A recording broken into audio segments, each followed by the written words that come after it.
Okay, let's talk about something that on the surface sounds absolutely wild. We're going to connect the future of artificial intelligence to Greenland. Yeah, that massive ice-covered island. It's a link that almost everyone is missing, but it might just be one of the most important geopolitical stories playing out right now. When Donald Trump first floated the idea of the US acquiring Greenland, the media pretty much laughed it off as some bizarre fantasy. But here's the thing. While the headlines were chuckling, the real experts, the folks at the World Economic Forum in Davos, they were taking the strategy behind it very, very seriously because they get what's really at stake here.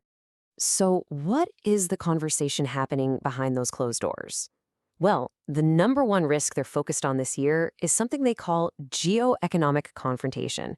It's just a fancy way of saying countries are starting to use their economic power, like their control over critical resources, as a weapon. And that brings us right to the physical heart of AI. To really get this, we have to follow the supply chain. See, AI isn't just code floating around in the cloud. It has a real physical footprint, one that starts with enormous buildings and ends with very specific rocks being pulled out of the ground. Let's break that down. First things first, AI needs a mind-boggling amount of computing power. We're talking about these gigantic data centers, like that proposed $500 billion Stargate Project. These are basically the factories of the 21st century, and they are incredibly power-hungry and just packed to the gills with super specialized hardware. So what's actually inside these massive data centers? Millions upon millions of the most advanced computer chips ever made. And no, these are not the chips you've got in your laptop.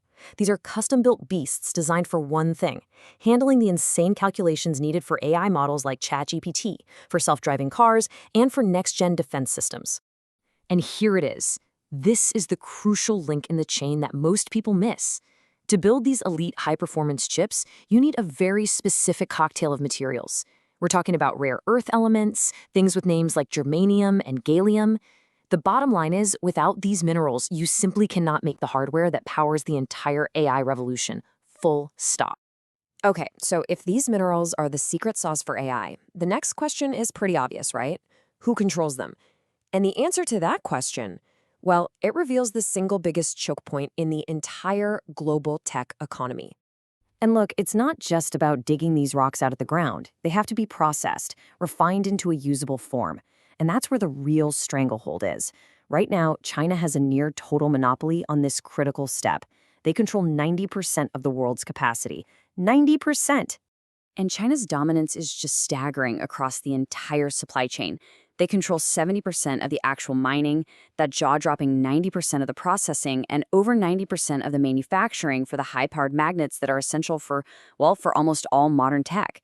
It's complete end-to-end control. And this isn't just some theoretical threat. It's already happened. When the US put tariffs in place, China's response wasn't a press release. They immediately cut off exports of germanium and gallium, the very minerals we just talked about, the ones essential for AI chips. They showed the world very clearly that they are willing and able to turn off the spigot anytime they want.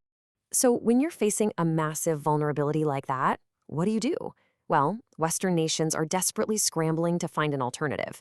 And that search brings us right back to our starting point, Greenland. Suddenly, this giant block of ice has become one of the most strategic pieces of real estate on the planet. So what kind of potential are we actually talking about here? Get this.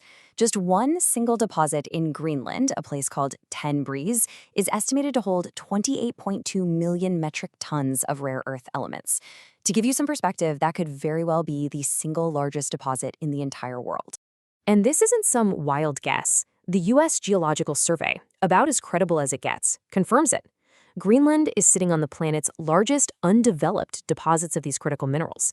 It's a geological jackpot just waiting under the ice.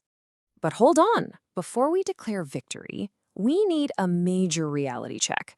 Because tapping into Greenland's resources is not a quick fix, not even close. It is a long, incredibly difficult, and eye-wateringly expensive game. According to the experts, just building the processing plants, the refineries you need to turn raw ore into usable materials outside of China, that alone will take a minimum of 10 to 15 years. This isn't a short-term project. This is a generational infrastructure overhaul. And the challenges are just immense. First, you're dealing with brutal Arctic conditions. That makes getting the stuff out of the ground 5 to 10 times more expensive. The quality of the ore is also lower than what's in currently active mines. And here's the real kicker. Even if you could magically start mining tomorrow, you'd probably still have to send the ore to China to be processed because that's where all the facilities are. So with all that complexity, you might be wondering, why does this matter so much? Because we are literally watching a fundamental shift in what makes a nation powerful. The entire global resource paradigm is being rewritten right before our eyes. Think about it. For the entire 20th century, global politics was driven by the hunt for oil, by energy security. The 21st century, it's shaping up to be a battle for critical minerals, for materials security. To put it simply, these rare earths, they are the new oil. So what's the bottom line here? What do you need to take away from all this? 3 simple things. First, tech is no longer just some industry sector, it is the main arena for geopolitics now. Second, critical minerals are the new oil, and the countries that control them will have enormous power. And third, this massive build-out of AI infrastructure, from the data centers to the mines, it's only just getting started. At the end of the day, this isn't some abstract geopolitical chess game. This is a fundamental reordering of the global economy, and it's going to affect everything: investments, supply chains, international relations, for decades. So the real question is, with this massive shift already happening, how are you going to explain it? How are you going to prepare for what comes next?